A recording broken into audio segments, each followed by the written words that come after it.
Hello and welcome to today's webinar, Is Your Provider Directory Offering Inclusive Access for LGBTQ+ members?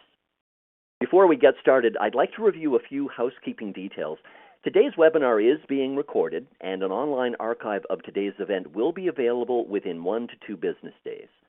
If you're having trouble seeing the slides at any time during the presentation, please press F5 to refresh your screen on a PC, or Command-R if you're using a Mac. You may ask a question at any time during the presentation by typing your question into the Q&A box on the right side of your screen and pressing Enter. And finally, I'd like to remind you of AHIP's antitrust statement located in the link just below the slide viewer. We will, as always, comply with that statement. Among other things, the antitrust statement prohibits us from discussing competitively sensitive information. And at this time, I would like to turn the floor over to our speakers. Thank you so much to AHIP for that wonderful introduction and for being partners in putting this webinar together. I am Megan Gaffney. I'm the co-founder and CEO of Veda, and my pronouns are she, her. I co-founded Veda in 2015 with a clear vision that AI and machine learning held the keys to solving critical data challenges in healthcare. My background before Veda was in the political and policy space, working in DC with elected officials during the creation of the ACA. That experience made me passionate about technology opportunities in healthcare. And today, as the CEO of Veda, I'm proud to lead one of the fastest growing companies in the country. We are helping health plans every day deliver quality data to their members to enhance their access to care. Data is a key component to both member experience and health equity. And that's why I'm so proud to share the stage today with our partners at OutCare. First, I want to introduce Dr. Dustin Nowatzki, who is a queer, non-binary psychiatrist and the founder and president of the national nonprofit LGBTQ health equity organization, OutCare Health, which provides access and LGBTQ+ resources, consultation, training, and more for millions of individuals and organizations across the country. Their personal identification and civic commitment have been cultivated into a passion to help LGBTQ+ communities, and really excited to have them here and presenting alongside us today. I'd also like to introduce Jem Merritt-Fetter. Jem is an Islander queer non-binary public health practitioner currently employed by Duke Health Gender Medicine, and they work in partnership with OutCare Health. Additionally, they're involved with a nonprofit organization called One Day at a Time North Carolina, which provides peer support to individuals in recovery from substance dependency with a specific focus on those who identify as LGBTQ+. Thank you both for being with us today and helping to share some really impactful information. To the next slide. But before we get started, I wanted to start with a little poll to get a grounding from all of you on the line today about where you might be in your own organization's journey. So just 1 second, you might not see the poll on your screen yet. And if you're in full screen mode, you might want to click escape to exit full screen so that you can participate in the poll. So thinking about where you're starting today from a member access and inclusiveness perspective within your own health plan or organization, we'd like to see how you would describe the current state of LGBTQ+ equity initiatives. And this is really just giving our panelists today a baseline of understanding where folks might be in their journey from an equity initiative and inclusiveness perspective. And if you're doing any work around member experience when it comes to this data, that counts as well as in progress. So go ahead and we'll give you 1 or 2 more moments here to click into the poll. But we're seeing already actually that there are several folks who are in either the early stages or in progress. And it looks like it's almost neck and neck between those 2 buckets. So really excited to see our answers here. All right. So we are just about half and half. Folks that are participating on the call today are either in the early stages of this work or they've got a strong foundation with more opportunity to build and grow, which is great. It's an exciting place to start our conversation. I think we'll have a lot of work and learnings today that will help you in those efforts. So wanted to start out from a foundation of the current state of access for LGBTQ plus individuals, the impact on population health, and how health plans particularly can change the narrative and really help their members experience the best quality of care. Research shows us that there are drastic differences in social determinants of health and health outcomes for LGBTQ plus individuals versus their cisgender counterparts for everything from having a college degree, unemployment, overall health outcomes. And recent research by OutCare in collaboration with Health Grades laid bare the need for patients to find supportive and affirming care providers. The survey revealed that LGBTQ plus patients are more likely to have skipped care in the past year, and they're less likely than their heterosexual cisgender population counterparts to have had important health screenings. Even more troubling than that, 18% of LGBTQ plus patients have experienced medical trauma, which is a shocking 125% of the rate of their cisgender heterosexual patients counterparts. So what does that mean for how your members that fall into and are a part of these communities, how are they experiencing healthcare? Well, the research clearly demonstrates that there is a deeply ingrained distrust between LGBTQ plus individuals and the healthcare system that hasn't been serving them adequately. Take for a second the consideration that LGBTQ plus individuals report 85% distrust with their health plan with insurance companies, and 70% distrust for their cisgender heterosexual counterparts. And there is mistrust across the provider ecosystem. It's not just insurance companies. There's distrust that's happening from primary care doctors, specialists, all the way down to their experience at large with the entire US healthcare ecosystem. What does that mean for you? It means as a healthcare organization today, on average, only about 15% of your LGBTQ plus members trust your organization or your counterparts. But it also means that there's an opportunity. If you can do better and lead, there are folks that are willing to move to your organization, that want to work with providers and insurance plans that they feel are doing the right thing. So this is not a doom and gloom presentation today. This is an opportunity as leaders to get things right and to both drive member experience, health outcomes, and more business for your organization. We are almost done with my introduction because I really want to get to the meat of the conversation here in just a moment. But I want to sit with the opportunity that I just mentioned for a second. More equitable care is the goal. It's always the goal. And I know as health plan leaders, you want to get the best outcomes for your members. But building loyalty and keeping members enrolled and attracting new members to your plan because you're getting it right has really positive revenue outcomes for your business as well.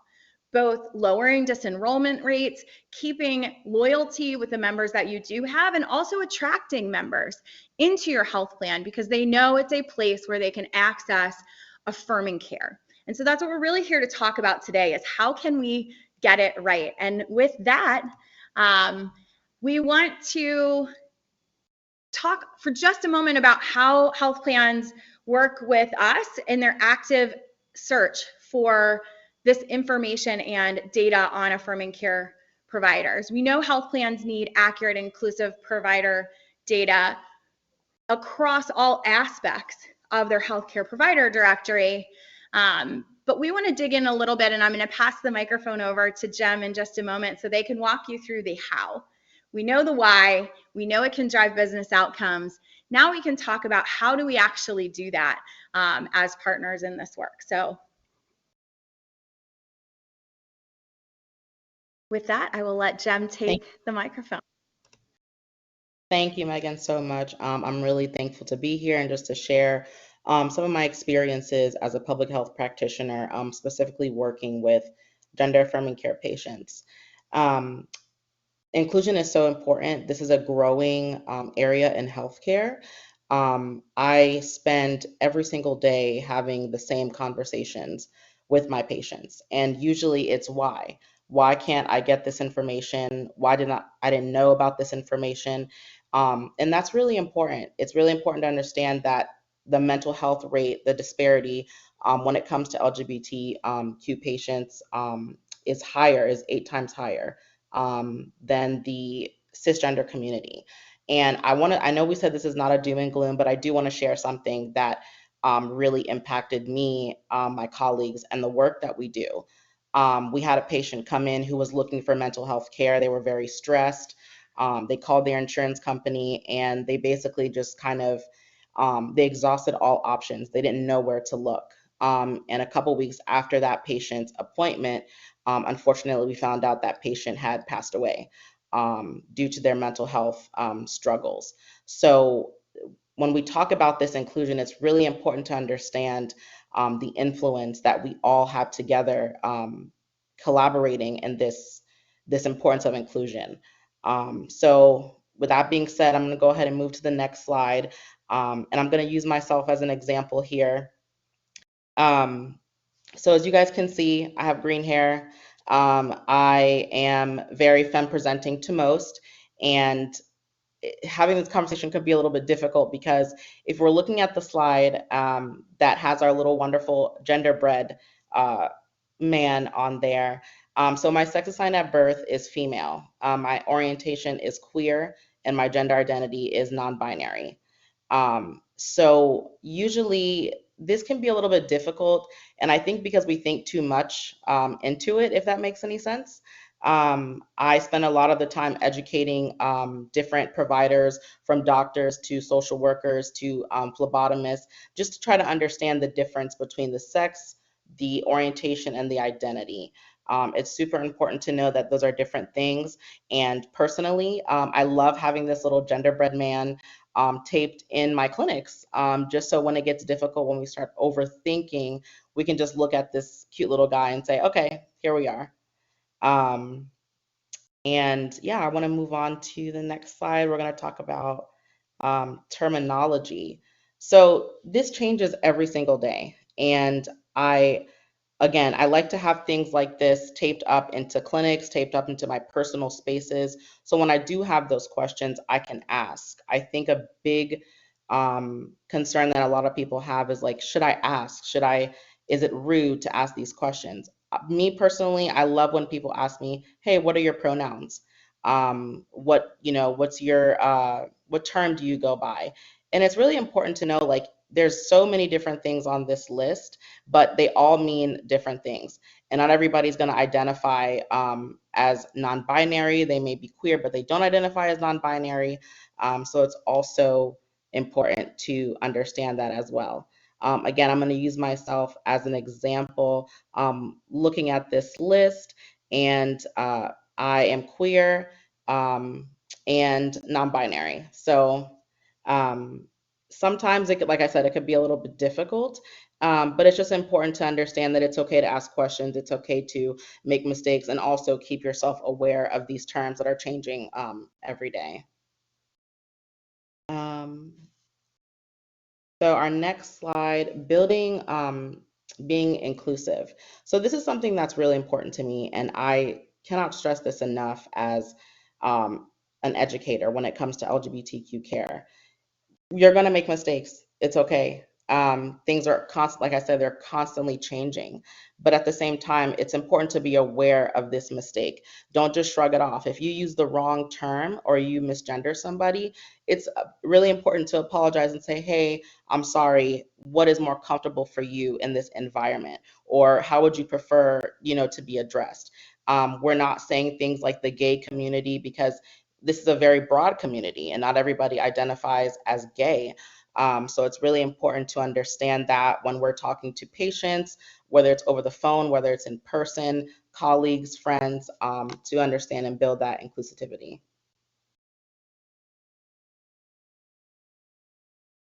And let's see.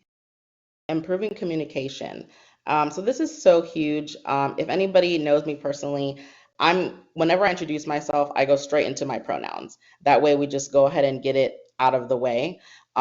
It is really amazing when you're in a clinic setting to introduce yourself and say, hey, these are my pronouns. What pronouns do you want to be addressed by? People are very like shocked by it because they've never been asked that. And sometimes it's like, you've never been asked that in a gender affirming care clinic. And I think they're kind of like taken back by that and they're kind of surprised. So improving that communication is just being open. Hey, I go by XYZ. What do you go by? And don't make it weird. Don't make it awkward. It's okay to ask that and to make someone feel comfortable within that setting. They'll really appreciate it in the long run.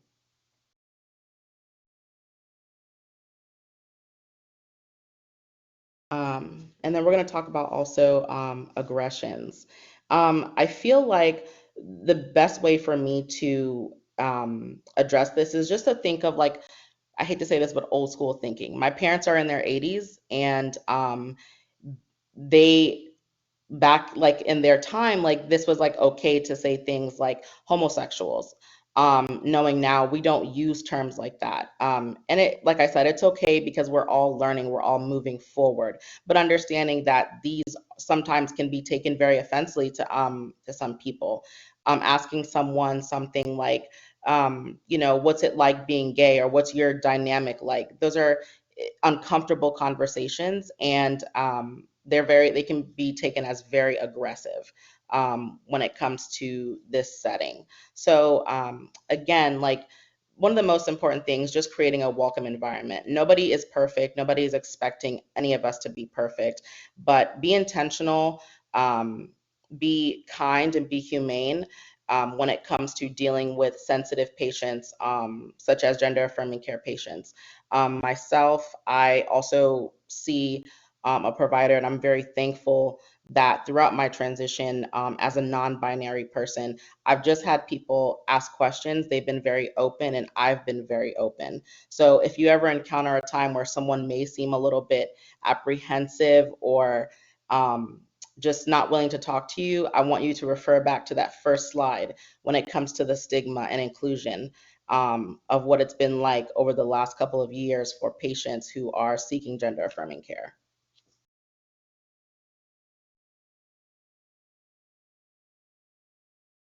All right. So speaking Thank of you, Jen. intentionality, and there we go. Let's pass it over to Dustin to talk about equity and outcomes.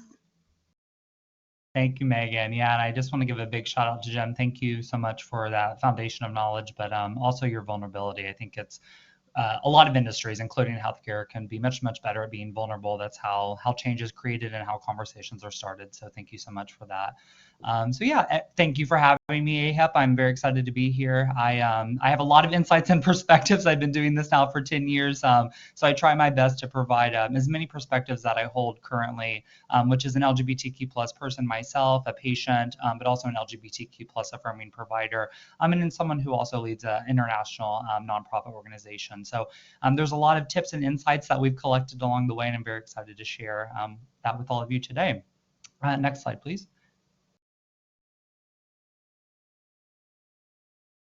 Awesome. So as Megan mentioned, I'm the founder and president of OutCare Health. I founded OutCare back in May of 2015 for a lot of reasons, both personally and professionally, that I was seeing in medical school at the time. But I broadened this and actually realized that there was a systemic lack of attention and awareness across many different industries, academia, community, hospitals, clinics, institutions, and plans themselves. And I wanted to do something about it. That was many, many years ago. As we see now, OutCare is a leading international LGBTQ plus health equity nonprofit organization.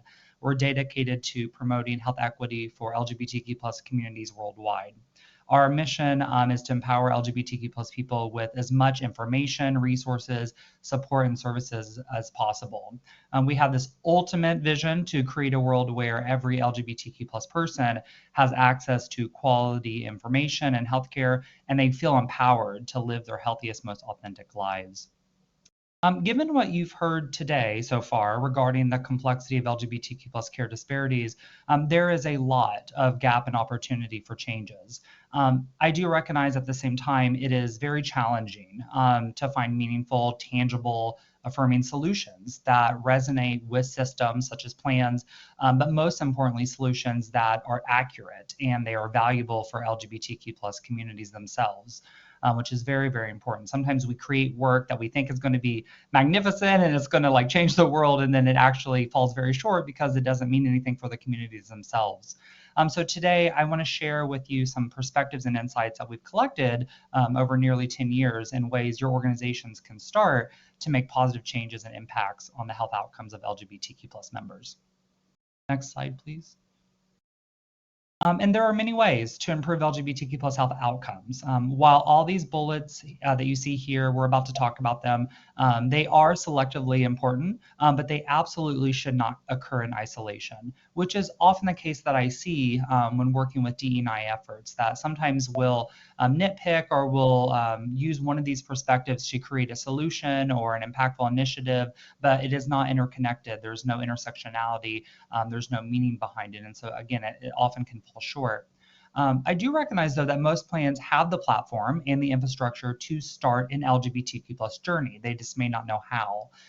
They definitely have the infrastructure to improve disparities, to increase trust across LGBTQ plus communities, and to create long-standing relationships. So I'm pretty excited to share with you how we can do that and accomplish that.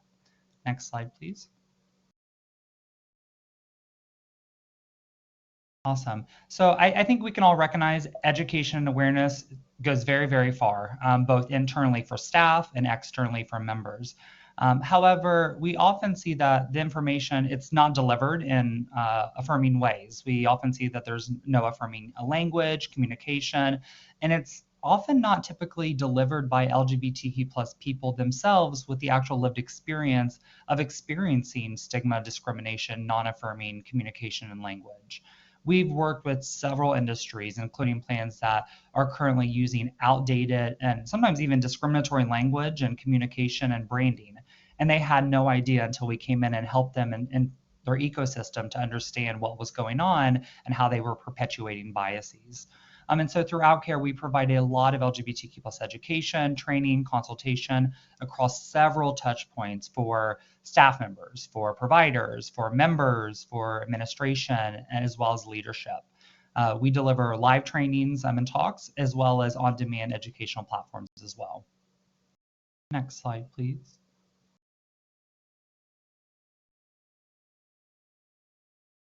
So in terms of supporting policies, as we've heard, there is a lot of distrust with healthcare plans and systems. And I actually think that these numbers are probably underestimated. In my clinical practice, near 100% of LGBTQ plus people that I've cared for have told me that they've encountered social stigmas and healthcare stigmas as well.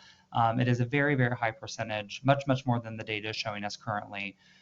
We often hear assumptions from our partners and plans that their policies are affirming and that they're equitable. However, we don't know what we don't know. And because of past experiences, it is very common for LGBTQ plus people and members and even internal staff to withhold information, to withhold their feelings, their concerns to their employers, to the plans themselves because of fear of being outed, or facing even more stigma and discrimination if they were to provide this very critical information. So partnering with a national organization composed of LGBTQ plus people with lived experience like OutCare does go a very, very long way.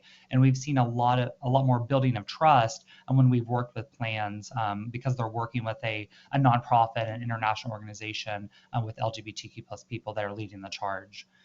So through iterative research and feedback, we work with groups in a variety of ways to understand the true experiences within the entire ecosystem. So what we'll do is we'll amplify initiatives and policies that are working well, but we'll also identify and improve gaps and challenges and things that aren't occurring right now within the plan. Next slide, please. And I love the point that Jem made earlier in that understanding language, communication, especially in LGBTQ plus healthcare and equity, it rapidly changes. I'm LGBTQ plus identifying. I've been doing this for a long time, and I still go to the one-on-ones because I learn a lot. Language can change so rapidly, and there are things that I thought I had a good grasp on, and I realized very quickly, oh my gosh, this has changed within the last year. It can be that fast. And because of that, it can be difficult for individuals to keep up, and systems especially fall behind quite quickly.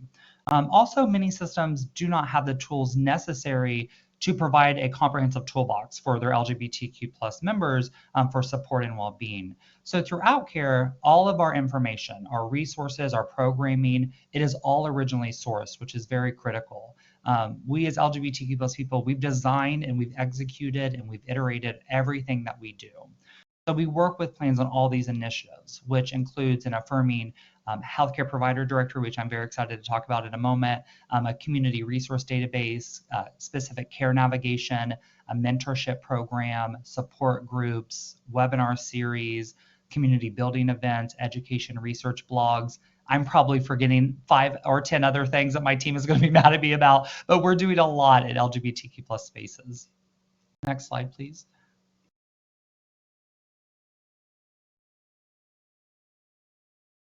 And this slide is extremely important. This is actually probably one of the most important slides that we have for you today. And it's because engaging authentically cannot be emphasized enough.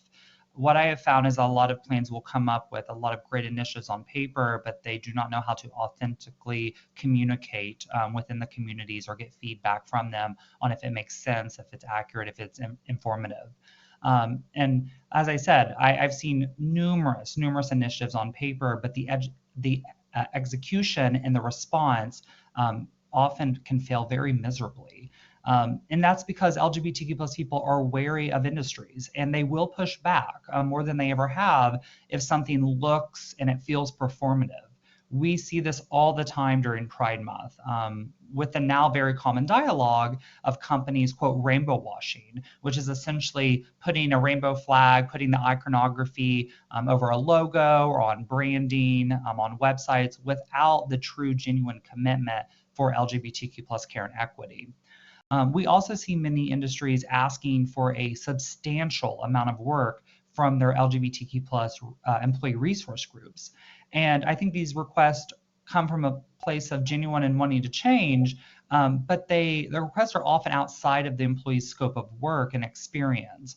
And this practice of asking people who are LGBTQ plus identifying to then create initiatives that are outside of their scope, it's tokenism.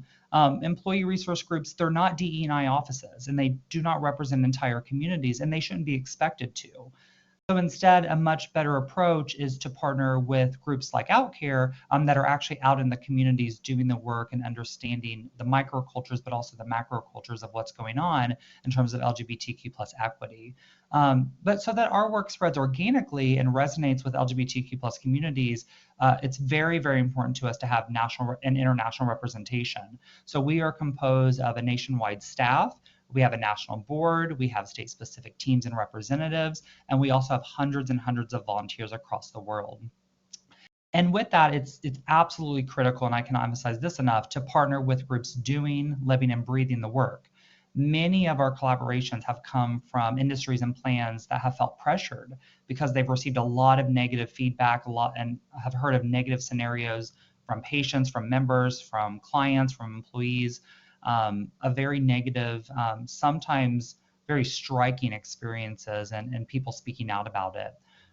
We also frequently hear about pushback with plans that engage in LGBTQ plus initiatives, but not in authentic ways. And so what we've heard is that internally, externally, LGBTQ plus people and members are questioning the purpose and the genuineness of what the plan is doing, which is very valid and reasonable. And so having an LGBTQ plus originated partner goes a very, very long way. And last slide, please. Well, I guess not last slide for me. And I'm very excited about this slide because it's how can we, use this foundation, understanding awareness, disparities, what is going on, and how can we increase access and awareness for LGBTQ plus people and members. So I'm very, very excited to talk about how we can do that and increase affirmation for your LGBTQ plus members. So as you've heard earlier, OutCare provides the largest, most comprehensive LGBTQ plus affirming provider directory in the entire world. We call it the Out List. Our providers represent all specialties, all states, 8 countries, and 4 continents. But this directory is much, much more than a directory. It is a one-to-one network. We do not source data. The data comes from providers themselves. So providers create, they maintain, they update their profiles. We review the profiles before we make them publicly accessible. We verify at different touch points to make sure that these providers are affirming. And we've made that very clear that we are not a friendly organization, we are an affirming organization, which is much, much more complex and more enriched than words such as friendly, sensitive. We want to have a high bar because LGBTQ plus people deserve it, and they've needed it for their entire lives and for many, many decades. And because of this approach, our providers have a high rate of engagement with us in all of our initiatives. And so I absolutely recommend all of you look at the Out List on our website. It is the most enriched directory that I've ever come across. The most consistent feedback that we receive is that patients and members finally feel at ease. They finally feel confident, they feel welcomed, they understand exactly who they will be going to, and they feel comfortable with this information that these providers are actually affirming, and they're not just hearing it secondhand, or they're seeing it kind of labeled just with one word on their provider or their plan directories. We get feedback all the time, people emailing us weekly that they have engaged for the first time in their care, or that they've engaged for the first time in many, many years. And unfortunately, this is very common. As a psychiatrist and a provider, I have cared for and worked with people where I'm the first provider that they have seen in 20 or 30 years. And it's because something negative that happened from a provider or a staff member or the front desk or even a call. That level of stigma and discrimination is so deeply rooted in our society that it can lead to very, very damaging effects on one's healthcare. We also recognize, though, that as a large, growing, fastly growing organization, we are not going to reach all LGBTQ plus people. And so in order to increase that access to this data, we partner with a lot of health plans to leverage this network. Plans absolutely need this data, it's very important, but we also recognize that plans are highly variable. So with our wealth of experience, we'll work with groups to communicate, to utilize the directory in many different meaningful affirming ways. We also want to work with plans, though, to identify those providers who are not on the Out List, who are affirming, but we also, in addition, want to educate in-network providers so that they join the directory, they feel more affirming, and so that they can exemplify their work and their care to LGBTQ plus communities worldwide. And so our collaborations have led to a lot of meaningful change. We have allowed health plans to improve their member experience, to build trust, to enhance health outcomes and achieve long-term cost savings. I cannot say this enough. This work is critical. It is very valuable. It's vital. It's absolutely needed everywhere, and it's life-saving. Next slide, please. Awesome, and I will pass it back to Megan. Thank you so much, Justin. I learn something every time I hear them speak. And so this is a learning experience for me too, as a vendor partner and partnering with OutCare. We're on an educational journey as a company as well. And so one of the things that we spent time talking about at the very beginning of our relationship with OutCare was, one, how do we train our own teams to do this work well so that we have the right understanding and foundation to then help plans operationalize getting this critically important data out to as many members as possible. And so we're going to talk a little bit next about operationalizing information for your members. And before we get into the nitty-gritty of that, I want to give a little bit more of an introduction about Veda and how we partner with OutCare. Our tagline is very intentional. We build technology that helps people help people. What does that mean at the end of the day? It means when we're taking on challenges and tackling issues like health equity, we find the smartest, most innovative partners in the market, and we work with them to provide that data actionably out to our health plan customers and help them find solutions that they can actually use within the plan. That might mean partnering to update directory files, screen and enhance information coming in on rosters, ensuring that health plans have the right access to the OutCare team, and also have really strong data foundations across their business so that not only are their members able to search and find affirming providers through OutCare's work, they can ensure that those providers are accepting new patients, that they are treating them for the right conditions, that those providers' office information and practice information is correct, because that is the next step in actually making this actionable, is ensuring that the patient can find the right provider and then connect with them quickly and get in to seek care. And what brought us to OutCare is really the market. 92% of LGBTQ plus people believe that it's crucial to find affirming care providers. That is about the strongest market driver you could possibly imagine, to focus on data as a bridge and a point of access into care. Want to talk about how this problem intersects with another problem that we know health plans are tackling, and it is the problem of finding a provider that is accepting patients, that is geographically accessible to you within a network that is full of provider data that may or may not be correct. The term that's often used, and we're coming up on Halloween, so it is timely, is ghost networks. And ghost networks, beyond just being frustrating to your members, they disrupt patients' access to care. They can lead to unexpected medical bills, and they can undermine the regulatory structure of the entire insurance market, because this has become such a large strategic problem. They also exacerbate existing structural inequalities in healthcare. By failing to ensure directory accuracy, health plans and provider groups are making it more difficult to determine if the information from a member's perspective is right for them to make an appointment. And so we have to get both of these things right to ensure that patients can get access to affirming providers that are available to them quickly, where they can make an appointment and access care. And so we know, because you're here and because you're participating in this work, that you care about getting it right. And we know our health plan customers care about making this better for people. So how can we do that together?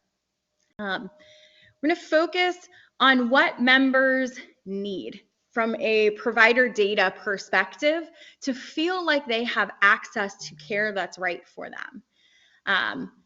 The first piece is choice. Members want to be able to choose primary care doctors and specialists that are right for them. This is where the outlist is hugely important. They want the ability to have all of the information in front of them to make the selection.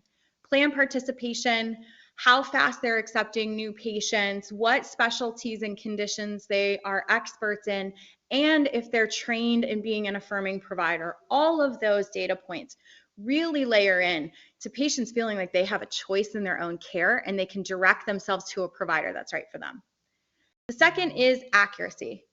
Your members want to know that the information that's in front of them is accurate. That's building trust. And we talked before about the levels of distrust that exist because of the structural inequities and the medical trauma that's existed over the past decades. Accurate information builds trust. Inaccurate information erodes trust. And so we're trying to ensure that patients' experience with the data and experience trying to make an appointment goes well and that it's up to date so they can get care the first time they try. And then the third is accessibility. How easy is it for me, once I've identified a provider that's right for me and I know the information is correct and I trust it because my health plan's done the work to get it right, how easy is it to schedule an appointment? Are they accepting patients at the location that's close to my home or close to my place of business? Are they accepting new patients now? And can I get through on the phone to actually make that appointment? Those simple steps come together to really create an accessible experience for the patients. And what we've found is that when you get this right, you create trust and loyalty across your member base for your brand. And if you get it wrong, you can't really win on member experience anywhere else. So this is a crucial foundation for the relationship between the plan and the member. So questions to ask yourself when you're thinking about member choice. Do you have enough affirming provider options?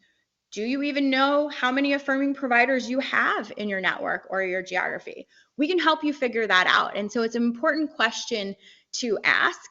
And if you don't have that full picture, you can assess with us, with OutList, hey, what does your network look like today? And are you making tools available to the providers that you work with, your provider partners, to get the training they need to be affirming?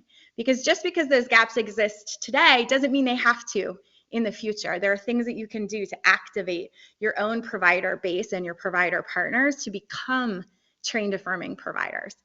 And we want to ensure that if you're thinking about this, you think about the source of the data and you think about how those providers are defined, whether they're just friendly or affirming. Dustin talked about that before. Where is the information coming from and what is the criteria?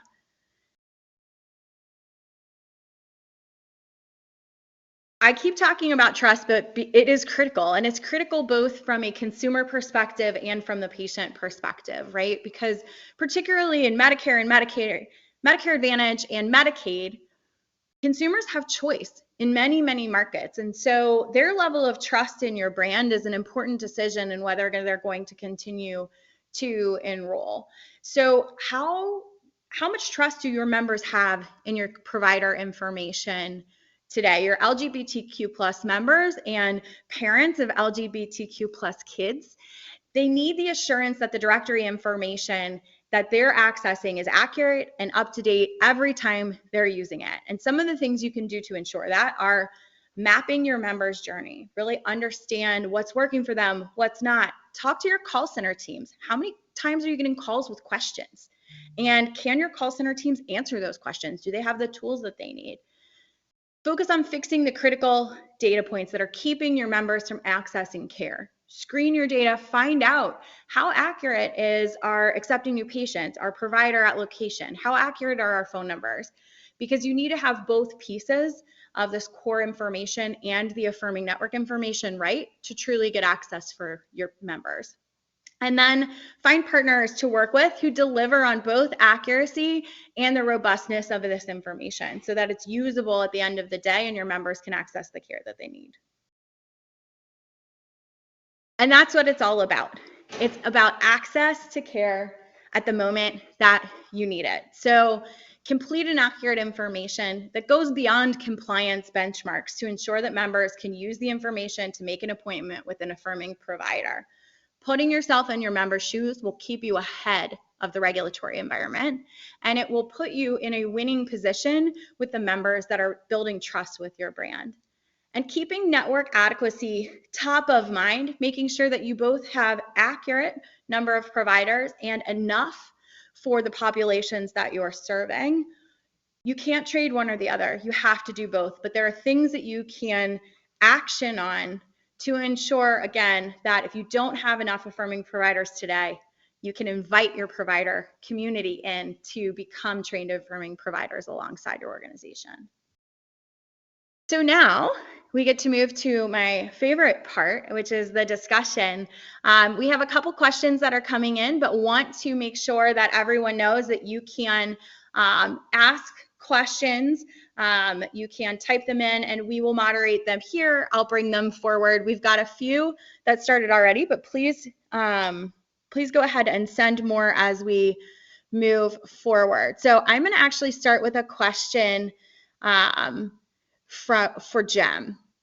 So if you think about it from the point of view of a provider, what do you think is the greatest opportunity that we have right now to provide a better experience for LGBTQ plus patients?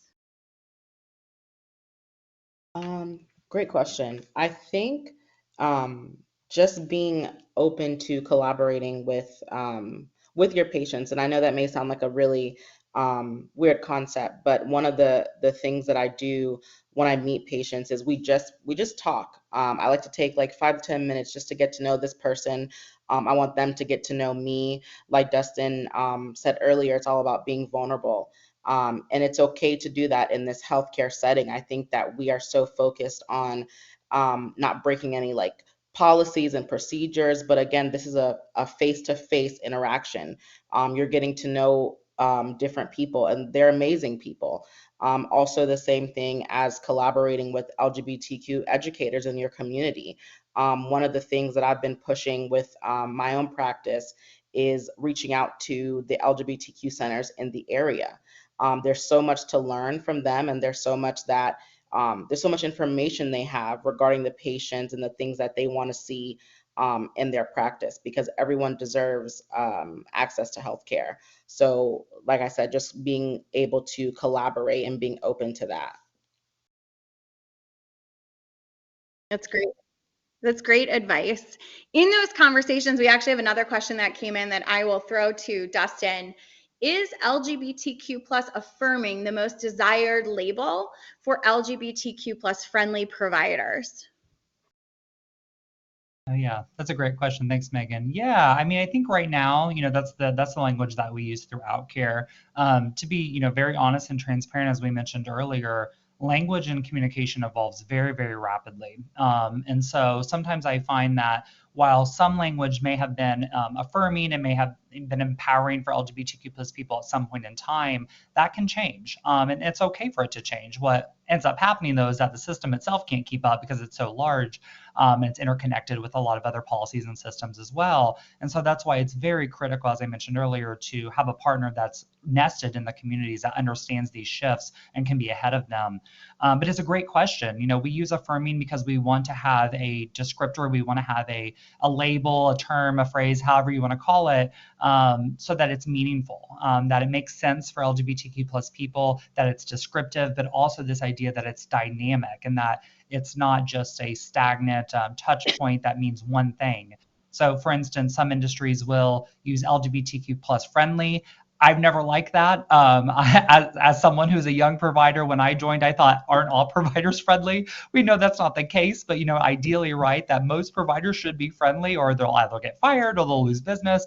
So it's too soft of a term. And so what you're finding over time is that as DE&I offices and equity on a societal level is growing, the expectation of that is also growing. And so we do need a descriptor that is all-encompassing, that can talk about identities of providers, their education, their experience, what they value, what they care for, which is why I mentioned the OutList is the most enriched provider directory that I've seen, because a lot of our providers, because this information is coming from them, they're providing us all of this information. They are being very vulnerable with themselves, with their patients on a publicly accessible directory, because that is what matters much, much more than the actual care that's delivered. And so, yes, affirming is a very positive now. But I also caution that some the label or the term that they're good to go, right? But that's a checklist.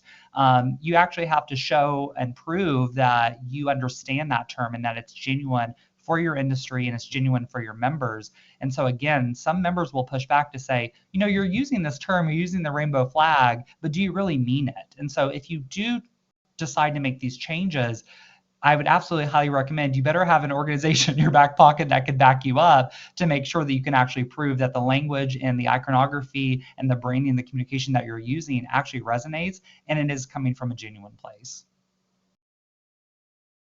That is so helpful, Dustin. Thank you. I'm going to build on that with another question that we got in, where we've got a couple more kind of nuances coming in, and I think it's incredibly important to talk through them. So one question is about the percentage of providers in their population that provide experience with LGBTQ plus services and members as part of their bio or information. how should they indicate in their provider directory that there are providers who have not provided data around their experience or they haven't shared it versus, making them seem like they might not be inclusive or affirming? How do you navigate that? Yeah, that's a great question. So what I have found working on these collaborations with plans is that internally the plan directories are pretty minimal. And I do think they're changing. We've worked with a lot of plans on how can we make this more enriched outside of LGBTQ plus data per se, but how can we make it more rich, more affirming, more inclusive, more visible. So often I find that the plans they're providing very essential information, but it is foundational. So it's about, the provider name and where they're practicing and their specialty, which is great, but it's not that descriptive. And so, you definitely need a more enriched type of directory to begin with. But it's a great question. That's why we work with plans actually, so that we are putting these signifiers, designators. And we work with a lot of plans in a lot of different ways on what does that look like for your system. So some of our plans will create emblems with them to say, these providers are LGBTQ plus affirming. We know that they're affirming because they're coming from OutCare. It's a trusted source. Sometimes we'll use specific language. We'll use descriptors. A lot of times the plans will link to the specific provider URL so that they are capturing all that enriched data that just isn't possible to upload in the plan directory. And that's very critical to know. I've worked with a lot of communications, marketing, IT teams, departments, a part of the plans, and it's a huge undertaking to really revamp your entire plan to ingest all this information. So what we'll do is we'll create a very specific, meaningful descriptor, emblem, icon, whatever it is, and then provide that link to our provider URLs.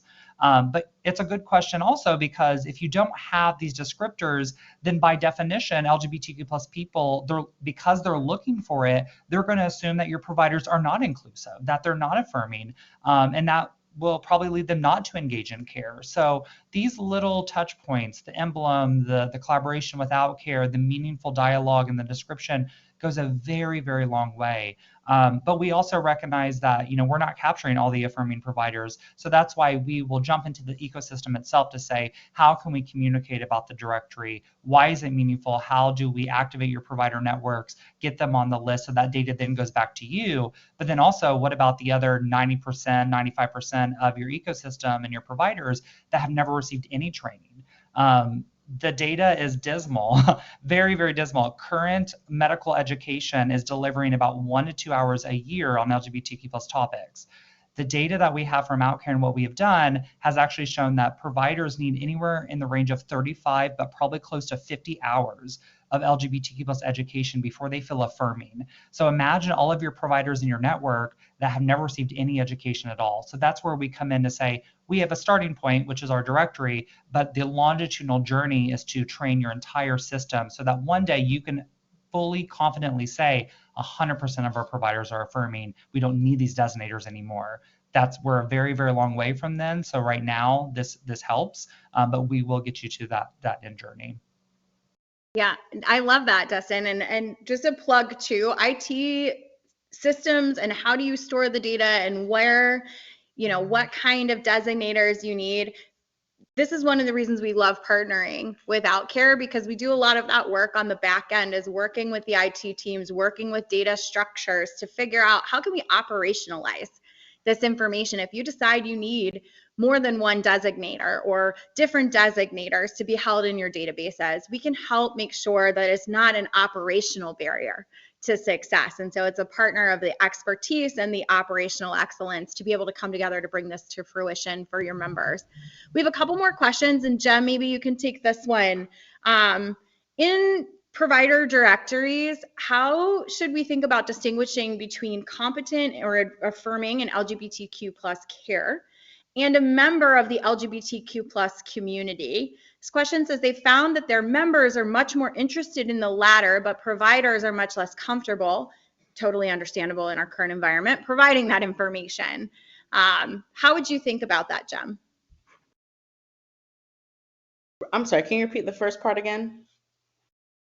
Yeah, so distinguishing in the provider directories or in information to members, the affirming provider versus the member of the LGBTQ plus community. And I think this might be a question about what their members have asked for, whether it's through call centers or through engagement. Their members are asking for information about providers who do identify as LGBTQ+ and a member of one of these communities.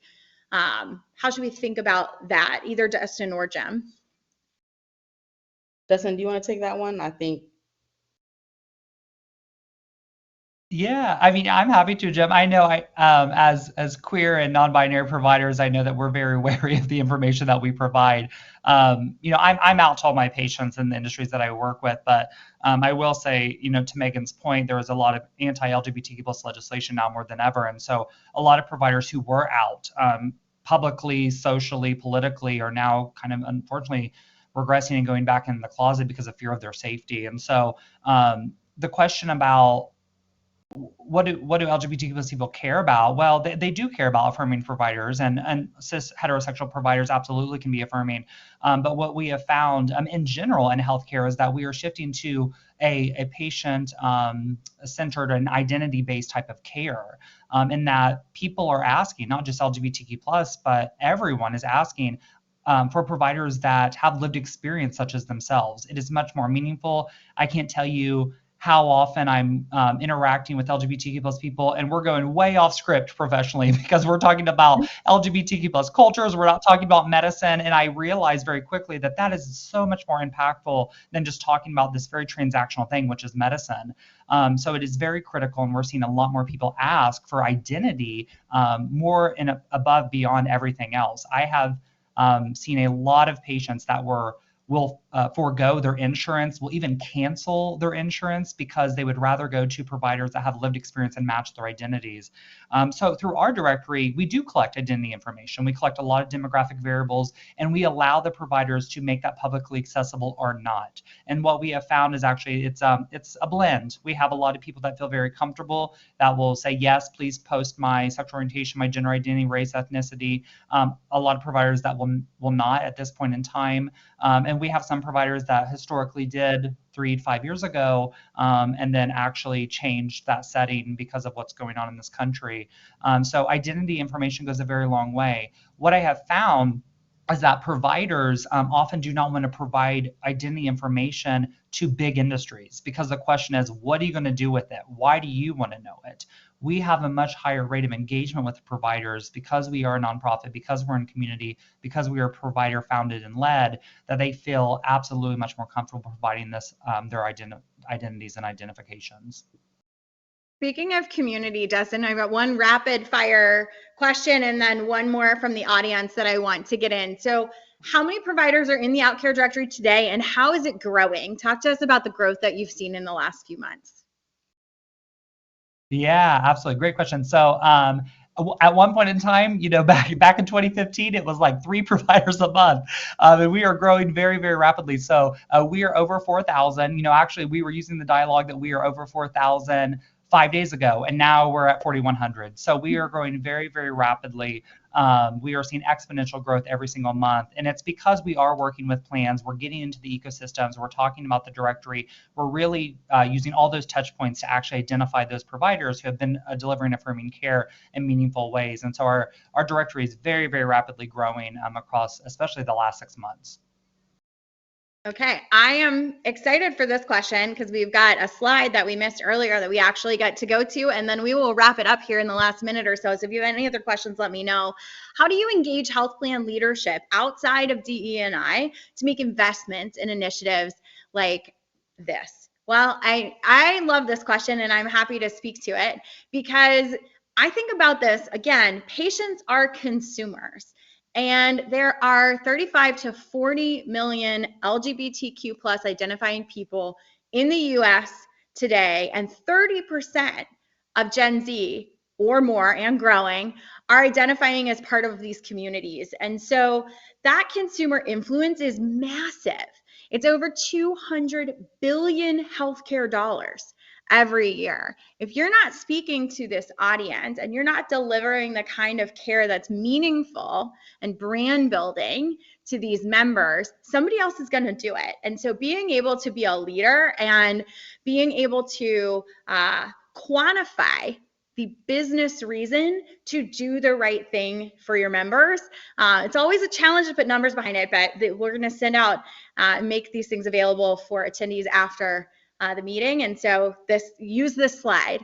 And I will close today with that. And so we are going to offer, just as to end the discussion, if you want a discovery session, if you want to see how many affirming providers are in your directory or how much opportunity you have to train and grow, please send an email. We're happy to set up follow-up conversations, and really, really appreciate AHIP for being such wonderful hosts today. So thank you all. Thank you, Jim and Dustin. They were amazing panelists, and really look forward to continuing this conversation.